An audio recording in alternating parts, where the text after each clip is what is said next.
શું લીવરમાં fatty liver રોગ ફક્ત જેમનું વજન વધારે હોય એવા લોકોને જ થાય? ફેટી લીવર મોસ્ટ કોમનલી જાડા માણસોને થાય, પણ પાટલાને બી થઈ શકે અને આલ્કોહોલ લેવાવાળાને પણ થઈ શકે. એક વખત ફેટી લીવર થઈ જાય પછી એલ્કોહોલ પીવાય જ નહીં?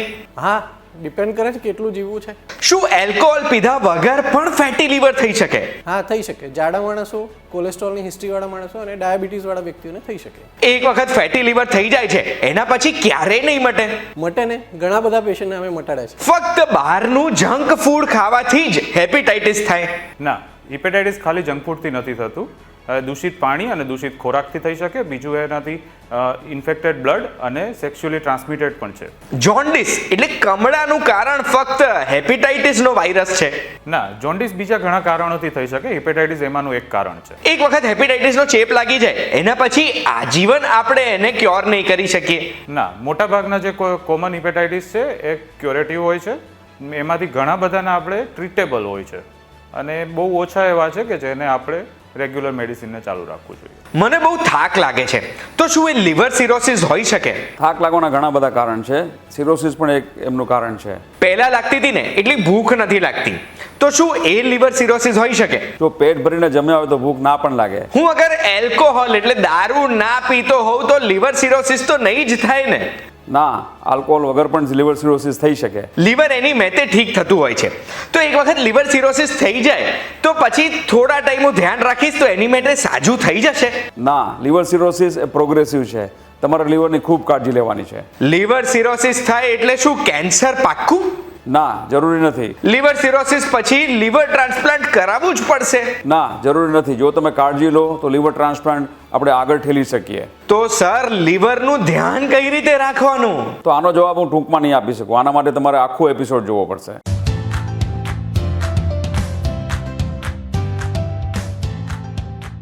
એક વાત કહું, આપનું સ્વાગત છે. મારું નામ છે ગુંજ ઠક્કર અને 19મી એપ્રિલ એટલે આજનો દિવસ વર્લ્ડ લિવર ડે તરીકે સેલિબ્રેટ કરવામાં આવે છે. ના, આ લીવર નહીં, હું વાત કરું છું આપણા શરીરના એ અંગની, એ લીવરની જે કદાચ આપણા શરીરનું એક ક્રુશિયલ અંગમાંથી એક હશે.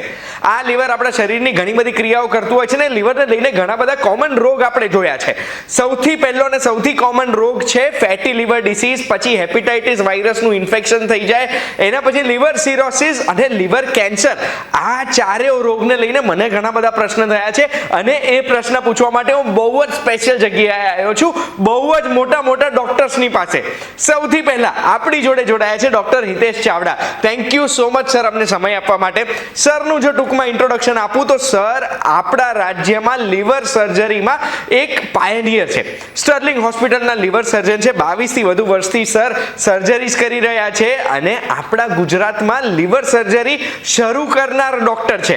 એટલે 2007માં જ્યારથી સરે લીવર સર્જરી આપણા રાજ્યમાં ગુજરાતમાં શરૂ કરીને એની પહેલા લોકો લીવર સર્જરી કરવા માટે મુંબઈ જતા હતા, પણ જ્યારથી સરે શરૂ કરી એના પછી આજે દિવસ એવા છે કે મુંબઈથી લોકો લીવરની સર્જરી કરાવવા માટે અમદાવાદ આવે છે. એના પછી આપણી સાથે જોડાયા છે doctor Chirag Shah. Thank you so much sir અમને સમય આપવા માટે. સર એક ગેસ્ટ્રોએન્ટરોલોજિસ્ટ છે અને સ્ટર્લિંગ હોસ્પિટલ સાથે 10 વર્ષથી વધુ સમયથી જોડાયેલા છે, 12 વર્ષના એમના એક્સપિરિયન્સમાં. ત્રીજા ડોક્ટર જે આપણી સાથે જોડાયા છે એ છે doctor Ravi Patel. Thank you so much sir અમને સમય આપવા માટે. સરનું ઇન્ટ્રોડક્શન આપું તો સર પણ સ્ટર્લિંગ હોસ્પિટલ સાથે જોડાયેલા એક ગેસ્ટ્રોએન્ટરોલોજિસ્ટ છે અને સરનો એક્સપિરિયન્સ 4 વર્ષથી વધુ સમયનો છે.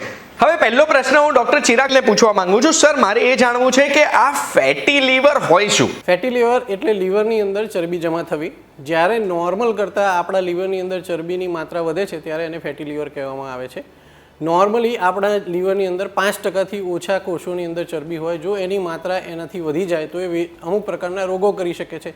આને ફેટી લીવર કહેવાય. તો સર, ફેટી લીવરનો રોગ શું કહેવાય? ફેટી લીવર અથવા તો ચરબી વધી જવાનો રોગ થવાનું મેઇન કારણ આલ્કોહોલ અથવા તો વજન વધુ હોવું એ કોમન કારણ છે. એ સિવાય ડાયાબિટીસના દર્દીઓમાં લગભગ 40% દર્દીઓની અંદર અને જે લોકોને કોલેસ્ટ્રોલનો ફેમિલીમાં હિસ્ટ્રી છે એ લોકોની અંદર પણ ફેટી લીવરનું પ્રમાણ ખૂબ જ જોવા મળે છે. તમે જે 4 કારણ આપ્યા છે એ 4 કારણ સિવાય પણ ફેટી લીવર થઈ શકે ખરું? એ સિવાય ઘણા જીનેટિક ડિસઓર્ડર્સની અંદર પણ ફેટી લીવર થઈ શકે, પણ એ ખૂબ કોમન નથી. એ 1% પેશન્ટનો જ ભાગ કદાચ હશે, એટલે આપણે એની બહુ ડિટેલ ચર્ચા નહીં કરીએ. સર, ફેટી લીવરના લક્ષણો શું છે? ફેટી લીવરનું મેઇન લક્ષણ થાક લાગવો અને પેટની અંદર જમણી બાજુએ સતત પેઇન થયા કરવું, આ બે એના કોમનેસ્ટ લક્ષણો છે.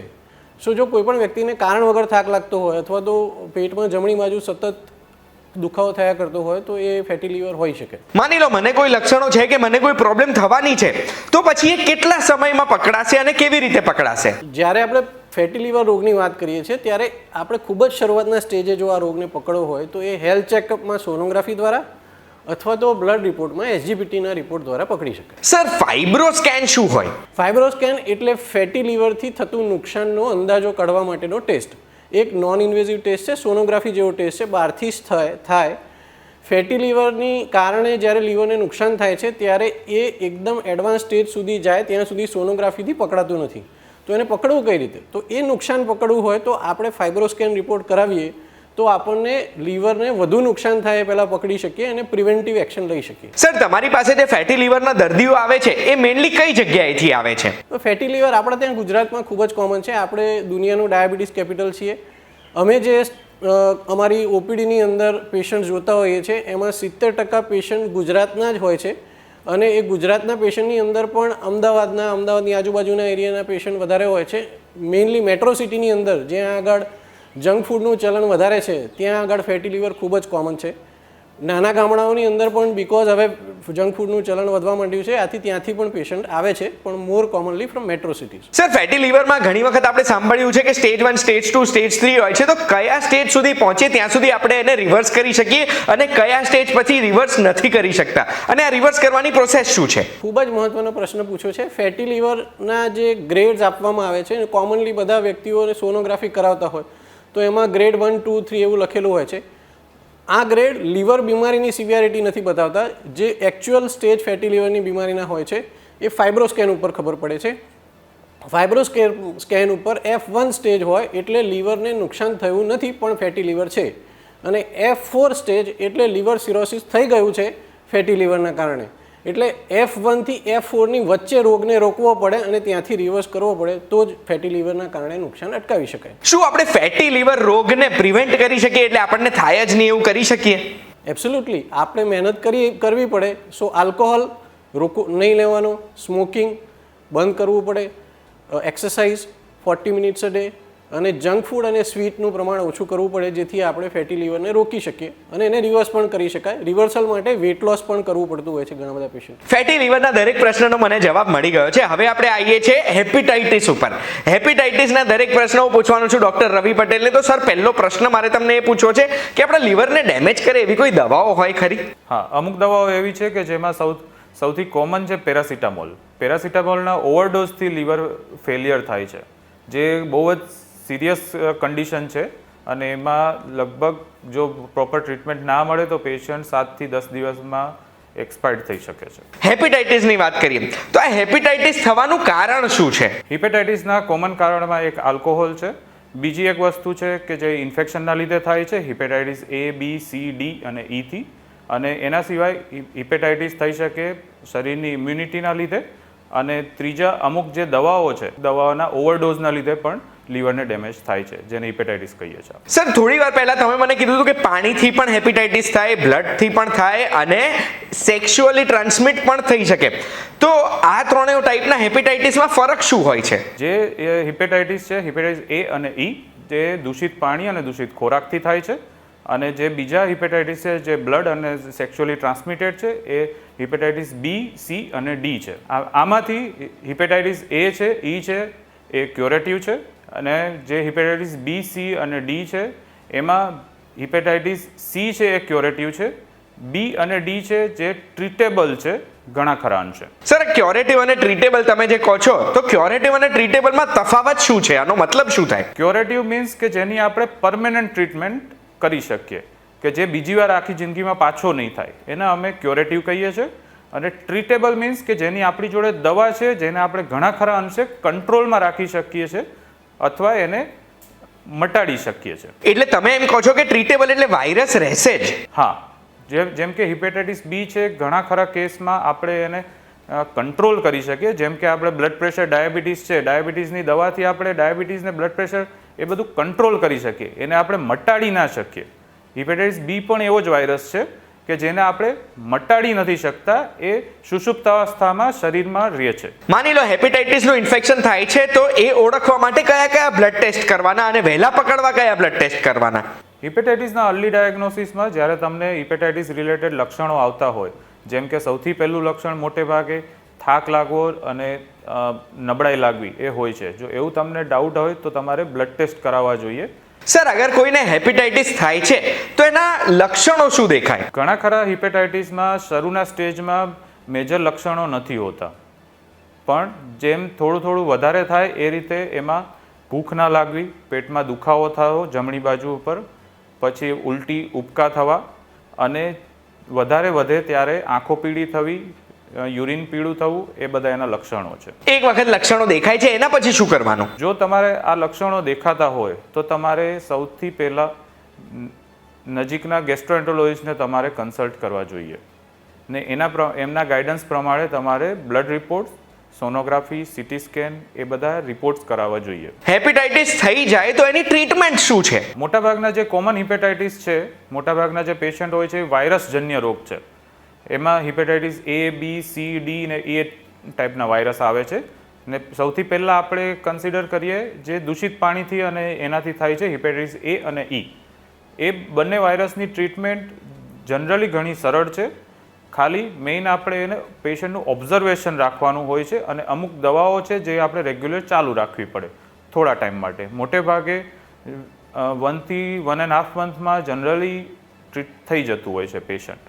બીજા જે વાયરસ છે હિપેટાઇટિસ B, C અને D, એની ટ્રીટમેન્ટ લાંબી ચાલતી હોય છે, જેમાં અમુક આપણે રિપોર્ટ કરાવવા પડે અને પિરિયોડિકલી 3 મંથ ટુ 6 મંથલી આપણે રિપોર્ટ પાછા ચેક કરતા રહેવા પડે અને એની દવા પણ આપણે ચાલુ રાખવી પડે લાંબા ટાઈમ માટે. શું આપણે હેપેટાઇટિસ થવાથી અટકાઈ શકીએ? અને આ વાયરસથી થાય છે તો શું એના વિરુદ્ધ કોઈ રસી બનેલી છે? આ બધા જે વાયરસજન્ય હિપેટાઇટિસ છે એમાંથી મેઇનલી 2 હિપેટાઇટિસ A અને હિપેટાઇટિસ B બંનેની વેક્સિન અવેલેબલ છે, જેને આપણે પેશન્ટ જે હાઈ રિસ્ક હોય ગ્રુપ એમને એ વેક્સિનથી આપણે આ હિપેટાઇટિસ પ્રિવેન્ટ કરી શકીએ છીએ. સર, આ રસી ક્યારે લેવાની હોય કોઈ પણ વ્યક્તિએ? હિપેટાઇટિસ A વાયરસની વેક્સિન જનરલી 15 મહિનાથી 5 વર્ષ સુધીના છોકરાઓને આપવામાં આવતી હોય છે અને હિપેટાઇટિસ Bની વેક્સિન એકચ્યુઅલી હવે જે નાના બાળકો છે, જે નેશનલ ઇમ્યુનાઇઝેશન પ્રોગ્રામ છે એમાં ઇન્ક્લુડ થઈ ગઈ છે. એટલે હવે બધા નાના બાળકો છે એમને એ વેક્સિન ફરજિયાત મળતી હોય છે. જે મોટા લોકો છે, જેમ કે જેને કિડનીનો રોગ છે, જેને ઓલરેડી લીવરનો બીમારી છે અને જે હોસ્પિટલ સાથે સંકળાયેલા છે, કે જે હોસ્પિટલમાં કામ કરે છે, એ લોકો હાઈ રિસ્ક ગ્રુપ કહેવાય. એમણે ફરજિયાત 3 ડોઝ હિપેટાઇટિસ B વેક્સિનના લેવા જોઈએ. શું એલ્કોહોલથી એટલે દારૂ પીવાથી હેપેટાઇટિસ થઈ શકે? જ્યારે પેશન્ટ વધારે પડતું આલ્કોહોલ લેતું હોય તો એ ડાયરેક્ટ લીવરને ડેમેજ કરે છે, જેના લીધે પણ આલ્કોહોલ હિપેટાઇટિસ થઈ શકે છે. એની ટ્રીટમેન્ટ માટે મેઇનલી તમારે આલ્કોહોલ બંધ કરવાનું હોય છે અને સારું ન્યુટ્રિશન લેવાનું હોય છે અને બીજું ગેસ્ટ્રોએન્ટરોલોજિસ્ટના ગાઈડન્સ અંડર તમારે ટ્રીટમેન્ટ રાખવી જોઈએ. ચાલુ હેપેટાઇટિસના મારા પ્રશ્ન પતી ગયા. હવે આપણે આવીએ છીએ લીવર સર્જરીના પાયનિયર ડોક્ટર હિતેશ ચાવડા પાસે. સર, મારે તમને પહેલો પ્રશ્ન એ જ પૂછવો છે કે લીવર સિરોસિસ શું હોય? લીવર સિરોસિસ એટલે લીવર હાર્ડ થઈ જવું, લીવર સિકુડાઈ જવું, જેના ઘણા બધા કારણો છે. એ બધા કારણોથી લીવરમાં ફેટી ચેન્જીસ આવે, લીવર ફાઇબ્રોસિસ થાય અને એન્ડ સ્ટેજમાં લીવર જે હાર્ડ બની જાય એને લીવર સિરોસિસ કહેવાય. લીવર સિરોસિસ અગર કોઈને થાય છે તો લક્ષણો કયા જોવા મળશે? લીવર સિરોસિસમાં જ્યારે જે અર્લી સ્ટેજમાં હોય છે ત્યારે કોઈ લક્ષણો હોતા નથી, પણ એક હદ કરતાં વધારે જ્યારે લીવર સિરોસિસ પ્રોગ્રેસ થાય તો પછી એના લક્ષણો સામે આવે છે. જેવી રીતે પેટમાં પાણી ભરાવું, પગમાં સોજો આવો, લોહીની ઉલટી થવી, ભૂલી જવું જેને હિપેટિક એન્કેફેલોપેથી કહેવાય, વેઇટ લોસ થવો, વારે વારે ઇન્ફેક્શન થવું, આવા બધા સિમ્ટમ્સ લીવર સિરોસિસના થતા હોય છે. તમે તો પાછળના સ્ટેજની વાત કરી સર, તો શું લીવર સિરોસિસ પહેલા સ્ટેજમાં પકડાય ખરું? પકડાઈ શકે. જો આપણે રેગ્યુલર હેલ્થ ચેકઅપ કરતા હોઈએ અને આપણે હાઈ રિસ્ક ગ્રુપમાં હોઈએ અને જો રૂટીન ચેકઅપ કરીએ તો લીવર સિરોસિસ ડેફિનેટલી અર્લી સ્ટેજમાં આપણે પિકઅપ કરી શકીએ છીએ. આ બધા રિપોર્ટ છે કેટલા રેગ્યુલરલી કરાવવાના? એટલીસ્ટ જો તમે હાઈ રિસ્ક ગ્રુપમાં હો તો એવરી 6 મંથ્સ ચેકઅપ કરવું જોઈએ, પણ અધરવાઇઝ એટલીસ્ટ યરલી ચેકઅપ કરવું જોઈએ. હાઈ રિસ્ક પેશન્ટ કોને કહેવાય? હાઈ રિસ્ક ગ્રુપ એટલે કે જેમના ઘરમાં કોઈને લીવર સિરોસિસ છે, જે લોકો હિપેટાઇટિસ બી અથવા હિપેટાઇટિસ સી પોઝિટિવ છે, અથવા તો જે લોકો ઓબેસ છે, જે લોકોને મેટાબોલિક સિન્ડ્રોમ છે જેવા કે ડાયાબિટીસ, જે લોકો આલ્કોહોલ કન્ઝમ્પશન કરે છે, આ બધા હાઈ રિસ્ક ગ્રુપમાં આવે. એ લોકો એકદમ રેગ્યુલર ટાઇટલી ચેકઅપ કરાવવું જોઈએ. લિવર સિરોસિસમાં કઈ કોમ્પ્લિકેશન્સ હોય ખરા? લીવર સિરોસિસ એક વખત વધારે પ્રોગ્રેસ થાય પછી એ લાઈફ થ્રેટનિંગ હોય છે. જેવી રીતે લોહીની ઉલટી થવી, પેટમાં પાણી ભરાવું, પેટના પાણીમાં ઇન્ફેક્શન થવું, મગજ ઉપર સિવિયર એન્કેફેલોપેથી એટલે કે જે બેભાન અવસ્થા થઈ જવી, લીવર કેન્સર થવું, જે એડવાન્સ સ્ટેજમાં પકડાવવું, આવા બધા સિરિયસ કોમ્પ્લિકેશન્સ લીવર સિરોસિસના થાય છે. સર, તમે કીધું કે લીવર સિરોસિસ એક પ્રોગ્રેસિવ રોગ છે, એટલે ધીમે ધીમે આગળ વધે છે. તો શું હું એના પ્રોગ્રેસની સ્પીડને સ્લો કરી શકું, ધીમો પાડી શકું? લીવર સિરોસિસ પ્રોગ્રેસિવ ડિસીઝ છે, એ આપણે રિવર્સ નથી કરી શકતા, પણ એનો ગ્રોથ આપણે ડેફિનેટલી સ્લો કરી શકીએ. ફોર એક્ઝામ્પલ, જે લોકોને આલ્કોહોલના કારણે લીવર સિરોસિસ હોય એ આલ્કોહોલ અગર સ્ટોપ કરે, ઓર જે લોકો ઓવરવેઇટ હોય તો એ જો એ લોકોનું વેઇટ રિડ્યુસ કરે, જે લોકોને ડાયાબિટીસ હોય, જો આ બધા જે રિસ્ક ફેક્ટર્સ છે જો એ કંટ્રોલ કરીએ, ઓર જે લોકોને વાયરલ હિપેટાઇટિસ છે, હિપેટાઇટિસ બી કે સી, જો આપણે એન્ટીવાયરલ ટ્રીટમેન્ટ ચાલુ કરીએ તો આ બધી વસ્તુઓથી લીવર સિરોસિસનો જે કોર્સ છે એને આપણે ડેફિનેટલી સ્લો પાડી શકીએ. શું લીવર સિરોસિસ અનટ્રીટેબલ એટલે ક્યારે ટ્રીટ ના થઈ શકે એવો રોગ છે? લીવર સિરોસિસ ટ્રીટેબલ છે. લીવર સિરોસિસ એક હદ કરતાં વધારે આગળ વધે, જે એન્ડ સ્ટેજ લીવર ડિઝીઝ કહેવાય, પછી લીવર ટ્રાન્સપ્લાન્ટ જ એક એવી વસ્તુ છે કે જે એને ક્યોર કરી શકે છે. That is the only standard treatment. Sir, આ તમે ટ્રાન્સપ્લાન્ટની વાત કરી, તો એકચ્યુઅલી ટ્રાન્સપ્લાન્ટ શું થાય છે અને કઈ રીતે થતું હોય છે? લીવર ટ્રાન્સપ્લાન્ટ એટલે લીવરનું પ્રત્યારોપણ. લીવર સિરોસિસ કે એન્ડ સ્ટેજ લીવર ડિઝીઝ થયા પછી જ્યારે એ લાઈફ થ્રેટનિંગ બને છે ત્યારે લીવર ટ્રાન્સપ્લાન્ટ કરવું પડે છે. એટલે જે ખરાબ લીવર શરીરમાં હોય એ શરીરમાંથી રિમૂવ કરવામાં આવે છે અને એક નવું લીવર શરીરની અંદર ઇમ્પ્લાન્ટ કરવામાં આવે છે. આ ટ્રાન્સપ્લાન્ટ બે રીતે થઈ શકે. એક છે કેડેવરિક લીવર ટ્રાન્સપ્લાન્ટ, કે જેમાં કોઈ મૃત વ્યક્તિ કે જે બ્રેઇન ડેડ હોય હોસ્પિટલમાં અને એમનું એક સરકારી નિયમ પ્રમાણે ઓર્ગન ડોનેશન થાય. એ ઓર્ગન જ્યારે એલોકેટ થાય ત્યારે એ દર્દીનું લીવર ખરાબ રિમૂવ કરી અને એના જગ્યાએ નવું લીવર ઇમ્પ્લાન્ટ કરીએ, એને કેડેવરિક લીવર ટ્રાન્સપ્લાન્ટ કહેવાય. બીજું છે લિવિંગ ડોનર લીવર ટ્રાન્સપ્લાન્ટ, કે જે જીવિત વ્યક્તિમાંથી, જે ફેમિલી મેમ્બરમાંથી લીવરનો એક ભાગ લઈ અને જે દર્દીનું ખરાબ લીવર રિમૂવ કરીને એ અડધું લીવર એમની અંદર ઇમ્પ્લાન્ટ કરવામાં આવે છે, જેને લાઈવ ડોનર લીવર ટ્રાન્સપ્લાન્ટ કહેવાય છે. તો આ લીવર ટ્રાન્સપ્લાન્ટ આ રીતે બે રીતે થાય છે. સર, તમે જે લાઈવ ટ્રાન્સપ્લાન્ટની વાત કરી, તો જે લીવર ડોનેટ કરે છે એમનું લીવર શું પાછું ઉગી જશે? યસ, આ લીવર જ એક એવું ઓર્ગન છે કે જે ઉગે છે. એટલે જો આપણે લીવરનો એક પાર્ટ રિમૂવ કરીએ તો એ 2 કે 3 મહિનામાં પાછું ઉગી જાય છે. એટલે જે લીવર ડોનરમાં વધે છે અને જે લીવર એ ડોનેટ કરે છે એ બંને અડધા લીવર પાછા 2 મહિનામાં ઉગી જાય છે અને એની નોર્મલ વોલ્યુમમાં આવી જાય છે. હવે લીવર કેન્સરના સવાલ પૂછું તો આ લીવર કેન્સરનું કારણ શું હોઈ શકે સર? લીવરનું કેન્સરનું સૌથી મોટું કારણ છે લીવર સિરોસિસ, જે ઘણા બધા ફેક્ટરથી થાય. Alcohol, hepatitis B, hepatitis C, or even fatty liver, આ બધા લીવર કેન્સરના રિસ્ક ફેક્ટર્સ છે. લીવર કેન્સર ડાયગ્નોઝ કઈ રીતે થાય છે? જો આપણે જે રિસ્ક ફેક્ટર્સમાં આવે છે એ લોકોનું જો આપણે રેગ્યુલર સ્ક્રીનિંગ કરીએ, રેગ્યુલર ચેકઅપ કરીએ તો લીવર કેન્સરને આપણે અર્લી પિકઅપ કરી શકીએ છીએ. જે સોનોગ્રાફી, સિટી સ્કેન અને અમુક બ્લડ ટેસ્ટ કરવાથી આપણે અર્લી પિકઅપ કરી શકીએ છીએ. અને બહુ રેર કેસમાં લીવરની જે ટ્યુમર છે, જે લીવર કેન્સર છે, એની આપણે બાયોપ્સીની પણ જરૂર પડી શકે છે. એક વખત લીવર કેન્સર થઈ જાય છે એના પછી ટ્રીટમેન્ટ ઓપ્શન્સ કયા હોય છે? લીવર કેન્સર ટ્રીટમેન્ટના ઘણા બધા ઓપ્શન છે. એ કયા સ્ટેજમાં પકડાય છે એના ઉપર છે. જો પેશન્ટને ઓર દર્દીને લીવર સિરોસિસ હોય અને લીવરમાં નાની કેન્સરની ગાંઠ હોય તો એ ટ્રાન્સપ્લાન્ટથી આપણે ક્યોર કરી શકીએ છીએ. એ સિવાય જો લીવર હેલ્ધી હોય અને એમાં ગાંઠ હોય તો એ લીવર આપણે એ અડધો કે જે પણ પોર્શનમાં લીવરમાં જે કેન્સર છે એને આપણે રિમૂવ કરી શકીએ છીએ સર્જરી દ્વારા. એ સિવાય જો એ એડવાન્સ સ્ટેજમાં હોય તો ટ્રાન્સ આર્ટરિયલ કિમોએમ્બોલાઇઝેશન, કે ડાયરેક્ટ ત્યાં કિમોથેરાપી આપવી, રેડિયો ફ્રીક્વન્સી એબ્લેશન કે જે એક સોય મારીને એને બાળવું, અથવા ઓરલ કિમોથેરાપી કે ઇમ્યુનોથેરાપી, આ બધી ઘણી બધી ટ્રીટમેન્ટ્સ અવેલેબલ છે અને સારા એવા પ્રમાણમાં એને આપણે કંટ્રોલ કરી શકીએ છીએ. સર, લીવર કેન્સર સર્જરી કેટલી સેફ હોય? લીવર કેન્સર સર્જરી એ હવે પહેલાં કરતાં ખાસી સેફ છે. પહેલાં જમાનામાં લીવર સર્જરી બહુ રિસ્કી હતી, હવે એ બહુ જ સેફ છે. લીવર એક એવું ઓર્ગન છે કે જે ફરીથી ઉગે છે. એટલે જો આપણે ઘણો બધો પોર્શન લીવરનો રિમૂવ કરીએ, કેન્સરગ્રસ્ત જે ભાગ છે, તો બાકીનું લીવર થોડા વખતમાં પાછું રીજનરેટ થઈ જાય છે. એટલે લીવર સર્જરી જે લોકોમાં જે ડર છે એના કરતાં ઘણી બધી સેફ છે. આ બધા રોગ વિશે જાણીને તો મને તો ગભરામણ થઈ ગઈ છે. મારે તો એક જ વસ્તુ પૂછવી છે કે આપણા લીવરને સાજું રાખવા માટે આપણે શું કરી શકીએ? લીવરનું ધ્યાન રાખવા માટે આલ્કોહોલ બંધ કરવું જોઈએ, વેઇટ રિડ્યુસ કરવું જોઈએ, રેગ્યુલર એક્સરસાઇઝ, ડાયટ કંટ્રોલ, અને જે લોકોને મેટાબોલિક સિન્ડ્રોમ હોય જેવા કે ડાયાબિટીસ એને કંટ્રોલ કરવું જોઈએ. અને જે લોકો હાઈ રિસ્ક ગ્રુપમાં આવે છે એ લોકોએ પોતાનું રેગ્યુલર સ્ક્રીનિંગ કરવું જોઈએ. અરે એટલે thank you so much sir, તમે દરેક પ્રશ્નનો મને આવી રીતે ખુલીને જવાબ આપ્યો છે. Doctor Hitesh Chavda, doctor Chirag Shah, doctor Ravi Patel આપણી જોડે જોડાયા હતા અને આજે વર્લ્ડ લિવર ડે ઉપર લીવરના જે સૌથી કોમન રોગ છે, દરેક કોમન રોગના દરેક પ્રશ્ન જે મારા મગજમાં આવ્યા એ મેં ત્રણેય વ્યક્તિઓને પૂછ્યા છે. હું આજે બ્લેસ્ડ ફીલ કરું છું કે આટલા મોટા મોટા ડોક્ટર્સ જોડે મને સમય કાઢવાનો સમય મળ્યો છે. આપણે આવ્યા હતા અમદાવાદના સ્ટર્લિંગ હોસ્પિટલમાં. કોઈ પણ પ્રશ્ન પૂછવાનો જો મારે રહી જાય છે તો કમેન્ટમાં તમે પૂછી શકો છો.